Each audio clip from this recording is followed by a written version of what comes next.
안녕하십니까. 지금부터 예도는 니체의 도덕의 계보학 강좌를 열기 위하여 예도의 존재의 숲으로 들어왔습니다. 오늘은 22번째 강좌고요. 서문 포함하여 22번째 빼고 18번째입니다. 여러분, 도덕의 계보학 니체의 제2 논문 4절부터 강좌를 이어나갑니다. 4절. 그러나 wie ist denn jene andere düstere Sache, das Bewusstsein der Schuld, das ganze schlechte Gewissen 이렇게 시작하는데요. 도대체 어떻게 저 다른 음울한 사물, 자허는 독일어로 사물, 사태, 일, 사실 별 뜻이 다 되는데 여기서는 저 다른 음울한 사물 곧 das Bewusstsein der Schuld 죄책 죄의식 그 다음에 또 동격으로 전적인 나쁜 양심 이렇게 나와 있어요. 그러니까 죄의식이라든지 이런 나쁜 양심 곧 음울한 사물 이런 것들은 어떻게 하여 도대체 이 세계에 도달하게 되었는가. 그러니까 니체가 질문하는 것은요, 죄의식이라든지 그 다음에 나쁜 양심 이런 개념들이 어떻게 이 세상에 나타나게 되었는지 이런 질문을 하면서 이제 4절을 시작하고 있습니다. 드디어 이제 양심의 기원, 양심의 가책의 기원, 그 다음에 또 죄의식의 기원, 이런 것들을 이제 살펴보려고 니체가 계보학적인 질문을 던지고 있습니다. 지금 자 계속 나갑니다. 그리고 hier mit 이와 더불어서 우리는 우리의 도덕의 계보학자들에게로 회귀하게 된다, 돌아가게 된다 이렇게 이야기하고 있습니다. 이 질문과 더불어 도덕의 계보학자들, 니체가 이미 제1 논문에서 그죠? 이미 강좌를 예도가 다 끝냈는데요. 이 강좌를 들었던 분들은 아시겠지만 영국의 도덕의 계보학자들 역사적 본능도 없이 단지 기원으로부터 결과로부터 기원으로 직립해 들어가는 이러한 순진한 역사관을 갖고 있는 도덕 계보학자들 하면서 비판했던 기억이 나죠. 그들에게로 다시 돌아가게 된다. 니체는 이렇게 말하고 있습니다, 여러분. 자, 계속합니다. 자, nochmals gesagt. 다시 한번 말해서 혹은 나는 아직 조금도 말하지 않았던가 이런 질문을 던지고 있어. 이게 다시 한번 말한다는 이야기예요. 말한다는 이야기인데 내가 이들에 대하여 말한 적이 아직 없었던가 이렇게 이제 의문문을 통하여 그죠? 자기 자신의 어떤 사유를 이야기하고 있습니다, 여러분. 자, 지 타우겐 니히츠. 이 사람들, 이 도덕의 계보학자들은 아무런 소용도 없는 자들이다. 아무런 유익이 없는 자들이다. 이렇게 이야기하고 있어. 아무런 유익이 없다. 왜 그런지 한번 봅시다. Eine 5 Spanen lange Eigene. 5변밖에 되지 않는 그들 자신의 그리고 단순히 모데르네 에르파룽 단순히 현대적인 모던적인 경험만을 갖고 있는 5변밖에 되지 않는 모던적 경험 이런 것들만을 갖고 있는 자들이 바로 도덕 계보학자들이다 이 말입니다. 이들의 특징은 지나간 것에 대한 지식을 갖고 있지 않아 이들은. 그리고 또한 지나간 것에 대한 지식을 가지려고 하는 의지도 없어요. 카인 빌레, 카인 비센, 어떤 과거, 지나간 것에 대한 지식도 없고, 지나간 것에 대한 어떤, 그죠? 그 어떤, 이 지식을, 이런 과거에 대한 지식을 얻으려고 하는 의지도 갖고 있지 않아. 그리고 또한 이들은 historical instinct, 역사적 본능도 없으며, 또한 여기에 직접적으로 필요한 쯔바이테스게지히트, 예지력 같은 것도 없어. 독일어로 쯔바이테스게지히트는 두 번째 시야, 시력 이런 뜻인데, 예지력으로 번역하는 게 좋을 것 같아. 예지력. 이들은 역사적 본능도 없고 또 예지력 같은 것도 없는 거예요, 이 사람들은. 이해가 되죠, 여러분? 그럼에도 불구하고 이들은 Geschichte der Moraltreibe, 도덕의 역사를 연구하려고 추진하는 이런 사람들이다, 이런 모순을 가진 사람들이다 라고 이야기하면서, 바로 이러한 도덕 계보학자들의 특징들은 이 말입니다. Das muss billiger weisen, 바로 이런 특징들은 어떤 결과로서 정당하게도 당연하게도 어떤 결과로 마무리하게 되는데, 필연적으로 어떤 결과인가 하면은 진리와 단순하게 껄끄러운 관계를 맺고 있거나, 또는 단순히 그걸로서 끝나지 않는 그런 진리와의 아주 기이한 관계를 맺고 있는 그런 결과로서 끝나게 된다라는 거예요. 그러니까 이들은 진리와 제대로 된 관계를 맺지 못하는 그런 결과로 마지막을 종결하게 된다, 이런 뜻입니다, 여러분. 이해가 되죠? 계속 나갑니다. 자, 그래서 이러한 지금까지의 도덕의 계보학자들은 또한 멀리에서, 자, 다음과 같은 사실에 관하여 멀리에서, 그렇게 어렴풋하게나마 꿈에라도 꾼 적이 있는가? 이렇게 질문하고 있어. 그러니까 다음과 같은 사실에 대하여 막연하게나마, 그죠? 꿈에라도, 꿈속에라도 생각해 본 적이 있을까? 이런 사람들은, 자, 그게 내용이 뭔지 한번 봅시다. 내용은 이런 겁니다. 바로 예를 들어서 저 도덕적인 주요 개념인 슐트는요, 여러분 정리를 해 놓으셔야 돼요. 슐트는 독일어로 채무라는 뜻이 있어. 채무라는 뜻이 있는데, 또한 이런 유물론적인 뜻에서 조금 더 정신화된 개념으로 죄라는 개념이 있어. 이게 두 개의 뜻이 있는데, 이 슐트, 채무라고 하는, 이 죄라고 하는 저 도덕적인 주요 개념, 그게 여기서 도덕적 개념이니까 죄라는 뜻이겠죠. 이 슐트, 죄라는 것은 매우 유물론적인 개념인 슐덴, 채무, 그게 같은 단어인데, 니체가 이 같은 단어를 두 개로 쓰고 있어.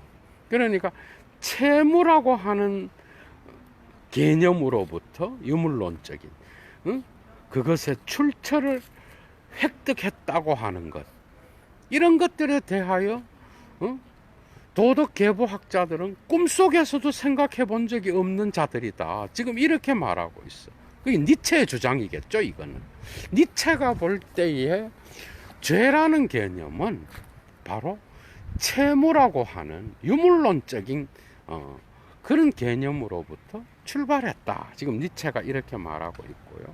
또는 형벌이라고 하는 것이 폐혈결퉁, 보복으로서 완전하게 의지의 자유나 부자유에 대한 전제로부터 완전히 떨어져서 형벌이라는 것이 보복으로서 발전해 갔다라는 거. 그러니까 의지의 자유나 부자유하고는 아무런 상관이 없었다라는 거예요. 형벌이. 이게 형벌은 원래는 도덕적인 이런 개념이 아니었다는 거예요. 의지의 자유나 부자유의 개념과는 상관이 없었다라는 거예요. 그러니까 따로 떨어져서 발전해 갔다는 것. 그런 것들을 도덕 계보학자들은 꿈에도 생각해 보지 못했다 이 말이에요. 자기가 볼 때는, 니체 자신이 볼 때는 이 두 가지가 바로 자기 자신이 볼 때는 통찰되는데, 도덕 계보학자들은 이 두 가지를 제대로 파악하지 못했다. 지금 이렇게 주장하고 있는 겁니다, 여러분. 그리고 이런 것들은 다음과 같은 정도로까지 이르게 되는데, 그건 뭔가 하면 차라리 인간이라는 동물이 저 훨씬 더 원시적인 구별들, 자, 어떤 구별인지 봅시다. 아프치히틀리히, 의도적으로, 그 다음에 팔레시히, 태만하여 부주의한, 그 다음에 쭈펠리히, 우연한, 레히농스페이히, 책임질 수 있는, 그리고 그와 같은 것들의 정반대 개념들, 이런 것들을 보다 더 훨씬 더 원시적인 구별을 하고, 그죠? 인간이란 동물이. 그리고 그러한 구별을 하면서 계속 나갑니다. 형벌을 측정할 때에 이런 개념들을 인 안슐락주 브링엔, 고려에 넣기 시작하기 위하여 인간이라는 동물이 그렇게 하기 위해서는 인간화의 높은 단계가 요구된다라는 거예요. 그러니까 인간이, 그죠? 이 말은 뭐죠? 니체가 하는 이 말은 이런 뜻이야. 우연한, 쭈펠리히, 그 다음에 또 이런 원시적인 구별들 있죠.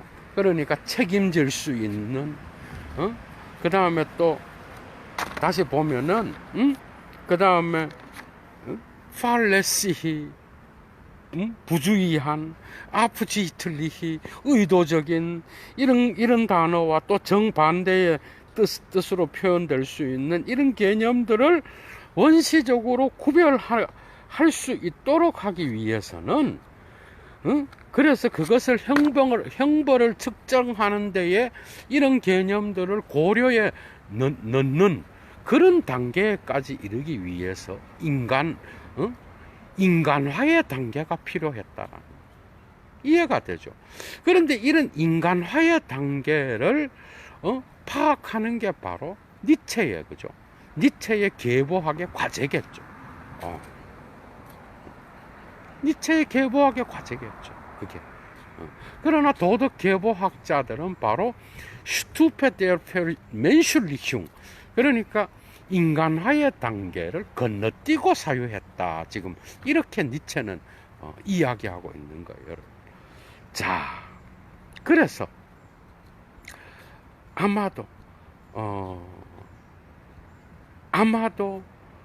도대체 어떻게 게레히티카이츠게필, 지구상의 정의감이라는 것이 도대체 어떤 방식으로 생겨났는지를 설명하기 위하여 반드시 끌어들여야 되는 생각이 있어. 그 생각이 뭔지 알아요? 그 생각은 지금은 볼파일레, 진부하여서 외관상은 매우 자연스럽게 보이고 매우 불가피하게 보이는 생각이 있어. 그 생각이 뭔지 알아요? 바로 이겁니다. Der Verbrecher verdient Strafe, weil er hätte anders handeln können. 이렇게 나가는데, 이게 뜻이 뭔가 하면은 범법자는 형벌을 받을 만하다. 그 이유는 그가 다르게 행동할 수 있었을 것이기 때문이다 라고 하는 이런 생각, 이해가 되죠? 이런 생각은 사실은 니체가 볼 때는 매우 뒤늦게 도달된, 그래서 인간적인 판단과 추론에 있어서 매우 뒤늦게 도달된 세련된 형식이라는 거야, 이거는. 그리고 이거는 니체가 볼 때는 아주 후대에, 계보학적으로 볼 때에 아주 후대에 발전된 세련된 형식이라는 거예요. 그게 그 전에 인간화의 단계가 있었다라는 거예요. 이해가 되죠? 그 전에. 그러니까 이런 식으로 형벌을 받을 만하다, 범법자는. 그리고 그는 다르게 행동할 수 있었기 때문이다. 이러한 법조항은 상당히 후대에, 인류 역사에서 상당히 후대에 발전된 거죠. 그런 생각이었다라는 거예요, 니체가 볼 때는. 그런데 도덕 계보학자들은 이런 조항들을 바로 기원에까지, 계보학적 고찰 없이 기원에까지 적용시켜서 법이라고 하는 것에 형이상학적 사유를 집어넣었다라는 거예요. 이건 아주 순진한 거라는 거죠, 이런 분석들은. 그래서 니체는 다르게 지금 이야기하고 있는 거예요. 다르게. 이해가 되죠, 여러분? 자, 계속 나갑니다. 그래서 이러한 인간적인 판단과 추론에 아주 뒤늦게 도달된 아주 최근의 형식인 이 형식을 역사의 시작 안으로 옮겨 놓는 자는 이해가 되죠. 그러니까 이런 최근의 형식을 태초의 정의의 기원이라든지, 그 다음에 태초의 인간들이 어떻게 형벌이 생겨났는지, 이 태초의 기원의 시작으로까지 옮겨 놓는 사람은 이런 공식을 바로 거친 손가락으로 보다 오래된 인류의 심리학에다가 폭력을 가하게 되는 거다, 이 말이에요. 그러니까 잘못 분석하게 되는 거라는 거예요. 그러니까 범법자는 다르게 행동할 수 있었기 때문에 형벌을 받을 만하다. 이런 공식은 최근에 생겨난 비교적 인류 역사에서 현대에 생겨난 거지, 이것은 태초에 기원의 시작에서는 이런 사유는 없었다라는 거예요, 니체가 볼 때. 그럼 기원에 뭐가 있었는가? 여러분, 여기서 데리다의 기원의 문제, 그죠? 그 다음에 데리다가 그라마톨로지에서, 그죠? 기원을 이야기하잖아. 출처와 기원, 그런 것들을 우리가 사유해 볼 수 있고, 그러니까 형벌과 이 형벌의 기원이 어디에 있었는지 한번 보자는 거야, 니체는. 여기에서 또 미셸 푸코의 깊은 현대 중세와 그 이후에, 그죠? 근대와 현대 사회의 분석에서도 또한 적용될 수 있는 그러한 것들이 여기에서 나타나고 있는 겁니다, 여러분. 자, 계속 나갑니다. 그러게 이러한 인간의 판단과 추론에 아주 뒤늦게 발생한, 최근에 발생한 이런 형식들을 기원에다 적용시키는 건 잘못됐다, 이 말이에요. 그러면 뭐냐? 인간의 역사에 아주 오랜 시간에 걸쳐서 어떤 악을 행한 자, 범법자가, 그죠? 그의 행위에 대하여, 악을 행한 자를 그의 행위에 대하여 책임질 수 있도록 만들기 위하여 형벌이 만들어진 게 아니었다는 거예요. 형벌의 기원은 이런 게 아니었다는 거예요. 이거는 비교적 문화가 발달된 근대와 현대에 이르러서 생겨난 공식이지, 이게 고대의 기원으로부터 이런 생각이 있었던 게 아니라는 거예요, 지금 니체는. 그게 아니라, 그렇다면 뭐냐?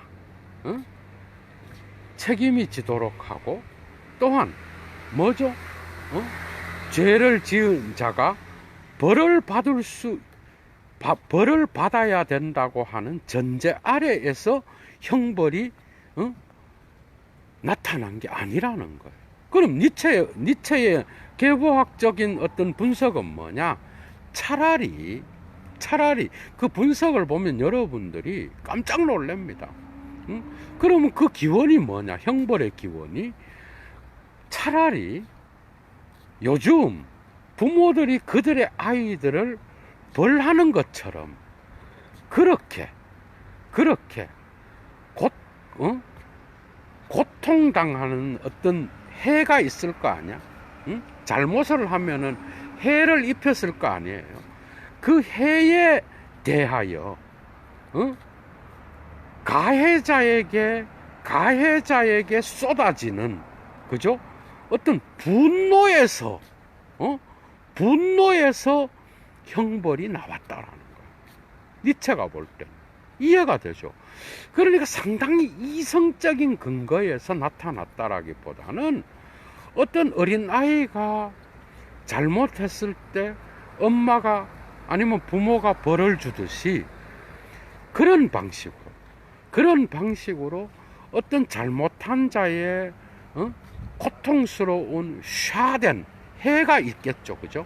거기에 대한 분노, 곧 가해자에게 쏟아지는 어떤 분노, 가해자가 일으킨 어떤 손해에 대한 분노, 이런 쫄은 분노에서 바로 형벌이 가해지게 되었다, 이 말이에요. 니체의 분석은. 계속 따라갈게요.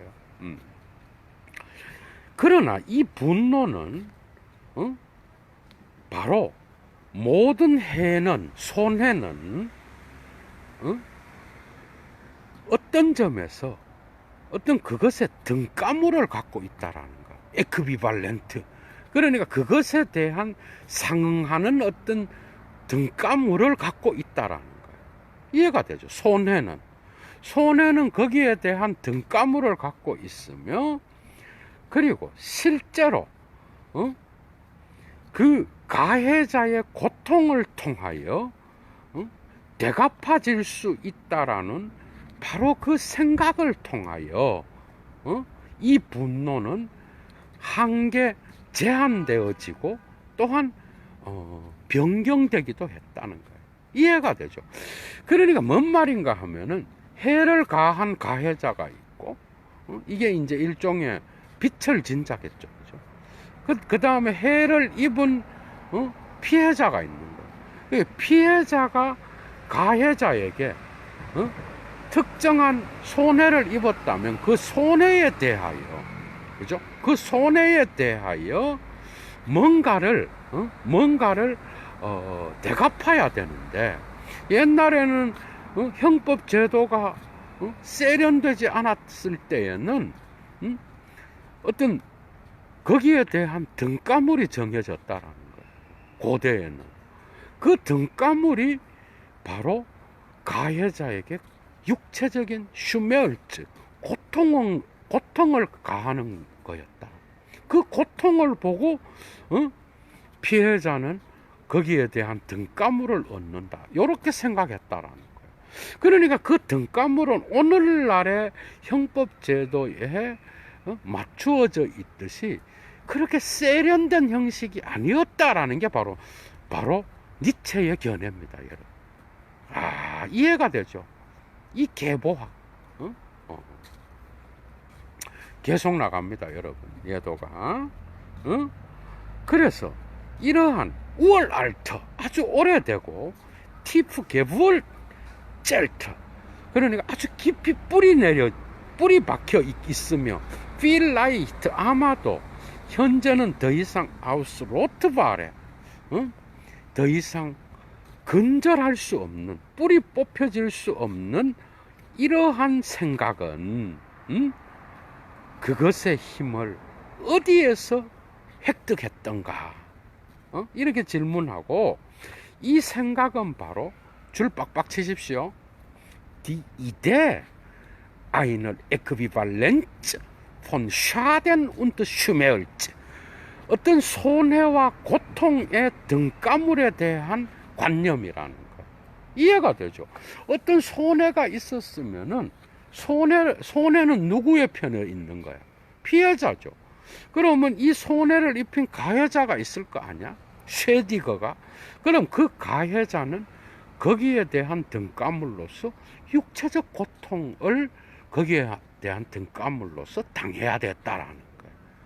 그러니까 여러분 함무라비 법전이라든지 여러분 그 다음에 이스라엘의 어떤 그 법에도 눈에는 눈, 이에는 이 이런 어떤 게 있잖아, 그죠? 여러분들이 알다시피 그런 법들이 사실은 점점 더 세련돼서 오늘날 육체의 고통을 가하는 그런, 이건 푸코의 책에도 나와요. 감시와 처벌에, 그죠? 점점 더 인류의 문화가 발달해 가면서 피해자에게 육체적 고통을 직접적으로 가하는 것보다는 간접적으로 옥살이를 한다든지 정신적인 고통을 가하는 것으로 점점 문화가 변화되었다라는 거예요. 그러나 미셸 푸코는 이것이 사실은 인도주의적인 미명 아래에서 이루어졌는데 인도주의적인 게 아니었다라는 것을 고발하는 거예요, 사실. 여러분. 그 미셸 푸코의 사유고요. 너무너무 재미있습니다. 그죠?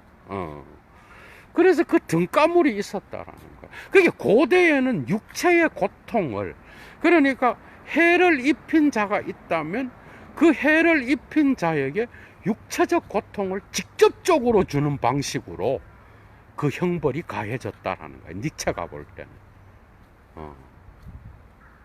이거는 상당히 일리가 있는 거죠. 역사적으로도 또 그런 자료들을 발견할 수 있고, 그죠? 계속 나갑니다. 그래서 Ich habe es bereits verraten. 나는 이미 그것을 앞에서 verraten, 무심코 드러냈다라는 거예요. 이미 어느 정도 폭로했다라는 거예요. 알려주었다라는 거예요. 앞에서 했잖아. 슐트와 슐덴, 그죠? 죄라는 거는 채무와 관련되어 있었다라는 거예요. 계속 나갑니다. 그래서 그게 뭔가 하면은 in dem Fall Tragsverhältnis zwischen Gläubiger und Schuldner, 그러니까 채권자와 채무자의 계약관계, 줄 빡빡 치십시오. 채권자와 채무자의 계약관계가 바로 니체가 볼 때는 형벌의 기원의 출발점이었다라고 보고 있는 거예요, 니체는. 이해가 되죠? 그러니까 사실은 되게 원시적인 거였다라는 거예요. 채권자와 채무자의 계약관계가 바로 형벌에, 그래서 범법자는 벌을 받아야 된다. 왜냐하면 다르게 행동할 수 있었다. 이런 거는 상당히 세련된 공식이라는 거야. 이런 법조항들은. 이건 상당히 후대에 생겨났고, 사실 계보학적으로 볼 때에 인류의 역사에서 형벌의 출발점에는 아주 원시적인 형식인 채권자와 채무자의 계약 관계가 있었다라고 보는 거예요, 니체는. 계속 나갑니다, 여러분. 재밌죠? 그런데 이거는 얼마나 오래됐는가 하면은 바로 법의 주체들이 존재한 것만큼, 여러분, 법의 주체라는 거 아주 고대의 법도 있었죠. 아주 오래된 법들. 그 다음에 권리의 주체, 그러니까 채권자와 채무자가 나누어질 수 있는 원시 사회에서부터, 그래서 법의 주체가 존재했던 그만큼 오래됐다는 거예요. 레이츠 주프젝트, 권리의 주체나 법의 주체가 생겨날 수 있는 그런 시간만큼 오래된 개념이 바로 뭐야? 형벌의 기원에 있었는데 그게 채권자와 채무자의 계약 관계였다라는 거예요. 재밌죠, 여러분? 그리고 그것의 편에서 또다시 이러한 채권자와 채무자의 계약 관계는 어디로까지 소급될 수 있는가 하면은 사고, 팔고 교환하고 그 다음에 한델 운트 반델 무역을 하는, 그래서 교환을 하는 상업제도, 이런 것들의 근본 형식에까지 거슬러 올라간다는 거. 여러분들 한번 봐봐. 원시시대에도 등가 교환이 있었어요. 여러분들 레비스트로스의 여성을 교환하는 거, 이러한 그 원시 족장들과 뭐 이런 이야기들 다 나오잖아요. 교환은 그죠? 아주 원시시대의 인류의 시작점부터 존재했던 거야. 이해가 되죠? 상업적인 교환, 사고, 팔고, 우리 공동체에서 다른 공동체의 어떤 것들을 이렇게 줌으로써 또 받고, 이런 교환 체계. 이게 아주 원시시대에서 문화의 경계에서 아주 강력하게 나타나는 제도잖아, 그죠? 니체한테 배웠는지도 몰라요, 사실은. 이러한 것들이 인류학에서도 증명되고 있어요, 여러분. 그죠? 그런 것처럼 이것은, 이러한 형벌의 제도는 인류 역사에서 원시 부족사의 선사시대에서부터 존재했던 무역관계, 교환관계, 사고파는 관계, 주고받는 관계와 같이 오래된 것이었다, 이 말이야, 니체가 볼 때는. 무역의 근본 형식으로까지 거슬러 올라가는 거, 주고받는 거, 사고파는 거, 그죠? 한델 운트 반델, 이런 공식으로까지 거슬러 올라간다. 그게 바로 형벌의 제도의 기원에 있었으며, 그것이 바로 채권자와 채무자의 계약 관계였다. 니체는 이렇게 이야기하고 있는 겁니다. 재밌죠? 자, 계속 나갑니다. 벌써 4절이 끝났습니다. 4절이 끝났어요. 그리고 5절로 들어갑니다. 5절. 그래서 이러한 계약 관계를 개겐베얼티군 현전화 시켜보면, 이게 의역하면 이런 뜻이야. 이러한 계약 관계를 현재화 시켜보면, 그러면 다음과 같은 사실에 대하여 의심과 저항이 일어나게 되는데, 이것은 앞에서 언급된 것에 따라서 볼 때 애초부터 우리가 이것에 대하여 예상할 수 있는 건데, 이러한 계약 관계를 현재화 시켜보면은 바로 고대 인류에게, 곧 이러한 계약 관계를 창조하고 허용했던 고대 인류에 대하여 아주 무수한 의심과 저항을 불러일으키게 된다는 거예요. 왜 고대인들이 이렇게 행동했을까? 이해가 되죠? 그것을 한번 따라가 봅시다, 여러분.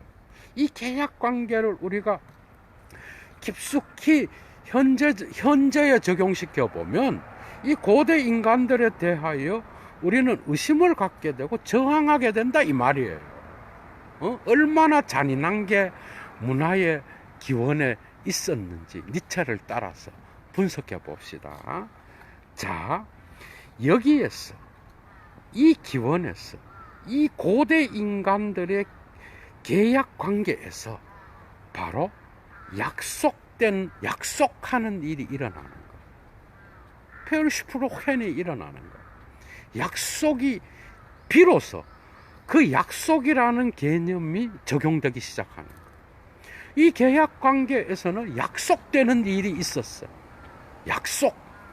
두 번째, 여기에서 중요한 것은 바로 약속하는 자에게 기억을 만드는 것이에요. 이해가 되죠? 약속하는 자에게 기억을 만들어야 그 사람이 약속을 지킬 거 아니야? 네가 약속을 돈을 빌려갔든 어떤 해를 입혔든 형법에서 벌을 받든 이런 죄를 저지르면은 이렇게 너는 벌을 받는다라고 약속을 한다라는 거예요. 그런데 이 약속은 언제나 약속하는 자에게 기억을 만들어야 돼. 문화적으로. 이해가 되죠? 비로소 니체의 이제 계보학적 분석이 출발을 시작하는 거예요, 여러분. 아주 재미있는 내용이야, 그죠? 자, 계속 나갑니다. 그래서 약속하는 자에게 기억을 만드는 거. 이게 매우 중요한 거예요. 그래서 여기에서는 바로 사람들이 아르크 웨넨 의심해 볼 수 있는 일이 생겨나는데, 그게 뭔가 하면 eine Fundstätte für Haltes, Grausames, Feindliches sein. 여기에서, 바로 여기에서 어떤 푼트슈테트, 어떤 발견물을 모아놓은 장소가 나타나게 되는데, 그것은 바로 할테스, 냉혹한 것, 그라우잠메스, 잔인한 것, 파인리셰스, 수치스럽고 고통스러운 것, 이런 것들에 대한 채석장과 같은, 그죠? 어떤 발견물을 찾을 수 있는 그런 장소가 나타나게 된다는 거예요. 잔인한 것에 대한, 고통스러운 것에 대한, 냉혹한 것에 대한 문화적인 그러한 발견 장소가 나타난다는 거예요, 여러분. 이해가 되죠? 발굴물들을 모아놓는 그런 채석장이 나타나게 된다는 거예요. 잔인한 것에 대한 채석장. 이해가 되죠? 그래서 슐트는, 채무자는 자신의 쭈릭 배짤룽, 자신의 빚을 되갚는다고 하는 약속에 대한 신뢰를 불어넣기 위하여, 두 번째, 그의 약속의 진지함과 성스러움에 대한 보증을 주기 위하여, 세 번째, 자기 자신에게 이 되갚는 것이 플리히트, 자기 자신에게 플리시트, 의무이며 페얼플리스퉁, 책무라고 하는 것을 그의 양심에 엄격하게 되새기기 위하여. 이해가 되죠? 채무자는, 이 말이에요. 채무자는 바로 이 세 가지를 위하여 어떤 것들을 저당 잡히게 되는 거예요. 그래서 이런 것들을 위하여 채무자는 거죠. 자기 자신의 어떤 것들을 채권자에게 저당 잡히게 된다라는 거예요. 그게 계약 관계에 나와 있다는 거예요. 이해가 되죠? 그래서 계약의 힘은 바로 이 채권자에게 채무자가 자신의 약속을 갚지 않는 경우를 대비하여 그가 그 밖에 소유하고 있는 어떤 것, 곧 그가 그 밖에 어떤 권력을 갖고 있는 어떤 것, 예를 들면 그의 육체, 혹은 그의 아내, 혹은 그의 자유, 혹은 그의 생명, 이런 것들을 채권자에게 저당 잡히게 된다라는 거예요. 이해가 되죠? 이런 잔인하고 이런 고통스럽고 수치스러울 정도로 고통스러우며 냉혹한 이런 것들이 우리의 문화의 발달의 출발점, 기원에 있었다라는 이야기를 니체가 하고 있는 거예요. 재밌죠, 여러분? 니체는 이렇게 나가고 있습니다. 자, 계속 나갑니다. 그래서 이건 뭔 말이에요? 그가 어떤 자기가 약속했던 계약 관계에서 예를 들면 너 2,000냥을 나한테 빌려갔어. 채무자에게. 그럼 언제까지 채무자가 갚는다 약속을 하겠죠. 채권자에게. 그래서 못 갚아. 돈이 없어. 그러면 고대에는 거기에 상응하는 거죠. 거기에 상응하는 어떤 이 사람이 돈을 갚지 못할 경우에 다른 것들로 대신해서 갚도록, 그죠? 허용했다라는 거야, 고대에는. 그게 바로 그 사람이 갖고 있는 아내나 그 사람이 데리고 있는 또 뭐야? 자식들이나 그가 돈 말고 소유하고 있는 모든 것들을 이것에 자기가 약속한 것에 등가물을 계산해서 지불하도록 했다라는 거예요. 무섭죠, 여러분? 이해가 되죠? 그가 갖고 있는 걸 다 빼앗을 수 있었다라는 거예요. 이게 이제 니체의 진단이에요, 여러분. 이건 뭐 당연한 거죠, 여러분. 우리가 성서 이야기뿐만 아니라 고대 페르시아의 어떤 그런 신화 이야기뿐만 아니라 역사 이야기, 이집트의 역사, 고대 인도의 법의 역사, 이런 것들을 살펴보면 우리 인류 문화에서 이런 것들은 흔하게 볼 수 있었다라는 거예요, 여러분. 지금 니체는 그 얘기를 하고 있는 거예요. 그래서 그가 돈을 소유하고 있지 않았다라면 그가 돈 이외에 소유하고 있는 다른 것으로 자기 자신의 약속을 이행하도록 만들 수 있었다라는 거예요. 비참한 거예요, 여러분. 여기에서 잔인한 게 있는 거야. 그런데 오늘날은 어때?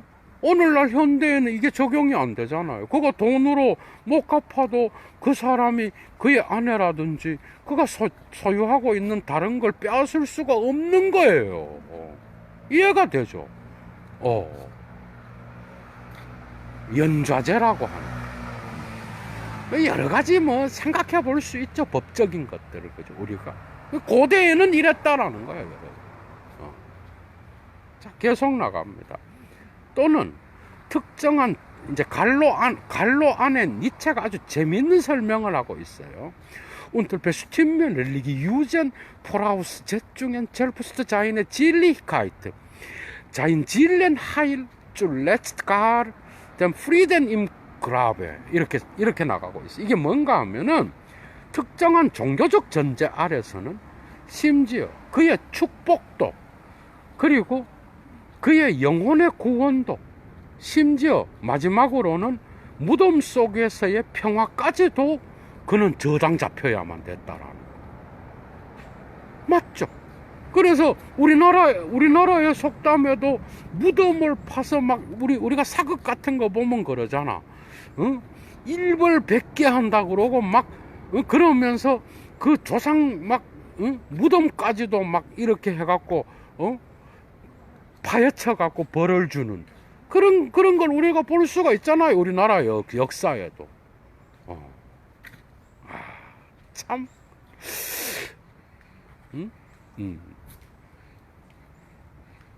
자, 근데 니체는 이런 것들을 이집트에서 볼 수 있다라고 설명합니다.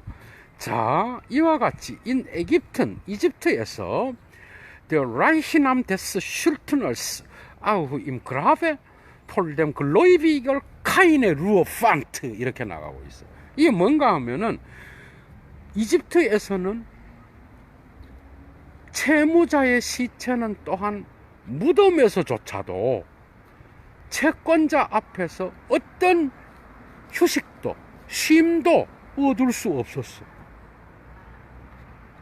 무서운 그런 것들이 고대에 있었다라는 거예요. 그게 한번 죄를 지으면은 거기에 대한 거기에 상응하는 등가물을 끝까지 추적하여 찾아냈다라. 이게 우리 문화의 출발이었다라는 거예요, 니체는. 당연한 거죠. 그런데 이제 점점 나가면서 엄청난 게 나옵니다, 여러분. 이건 이제 발동을 살살 거는 거야. 니체의 계보학의 출발점이에요, 이거는. 발동을 거는 거야, 발동.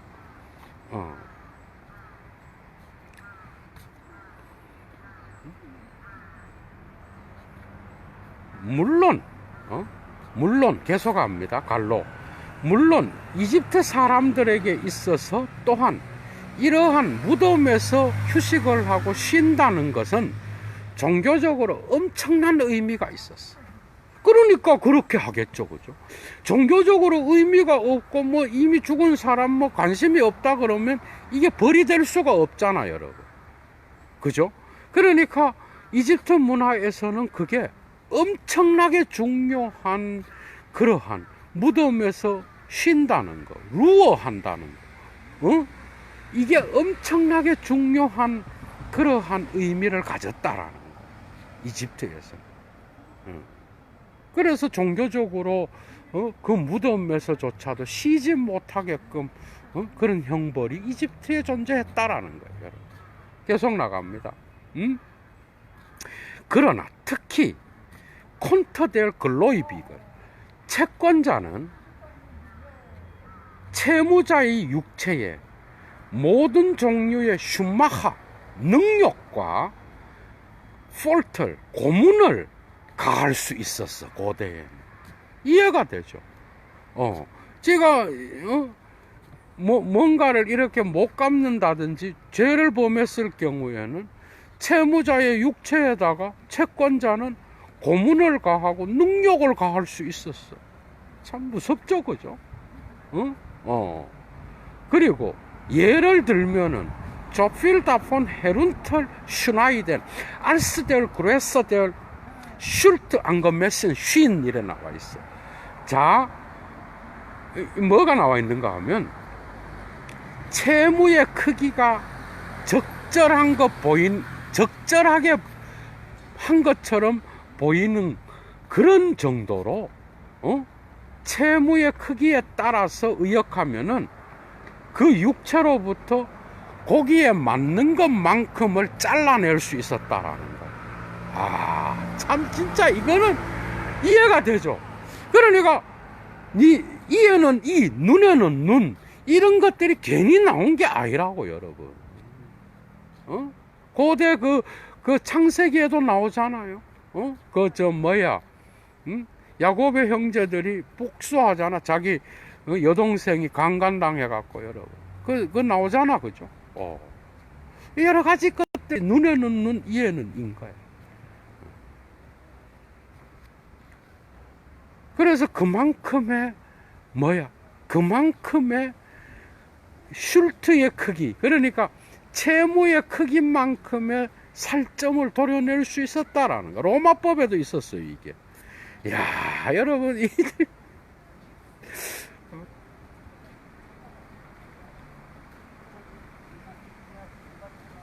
옛날에는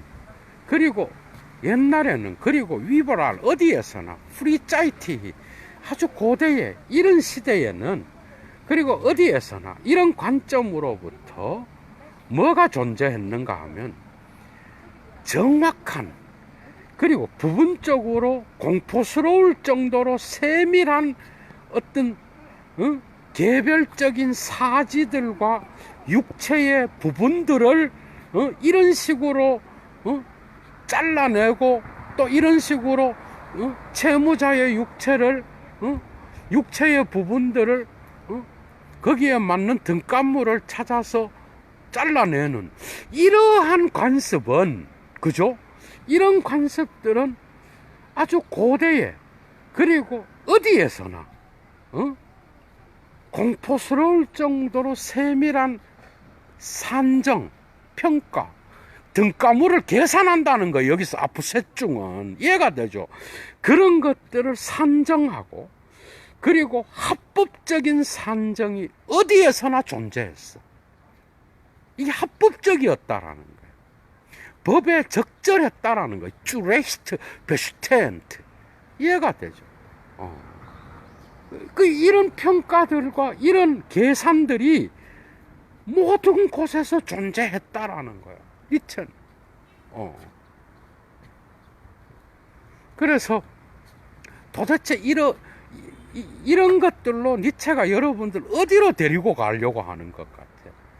여러분, 이 형벌의 기원은요, 결국은 양심의 기원과 양심의 가책과 죄책감의 기원으로 거슬러 올라가요. 이해가 되죠? 이거는 아직 여러분들이 출발도 안 한 거야. 예도가 이 제2 논문을 당분간 계속해서 해서 제가 볼 때 제2 논문을 끝내버렸으면 좋겠어요. 어느 시점까지. 계속 하려고 하는데요. 왜냐하면 12절에서 여러분들이 그 중요한 어디에서도 들어볼 수 없는 니체의 존재론이 나와. 그게 이제 빌레주얼 마하트 힘의 의지라고 제목이 달린 유고집이 있어. 그의 존재론, 니체의 존재론의 형이상하까지 거슬러 올라가요. 그게 나와. 매우 중요한 거예요, 사실은. 니체의 철학에서. 이 논문이.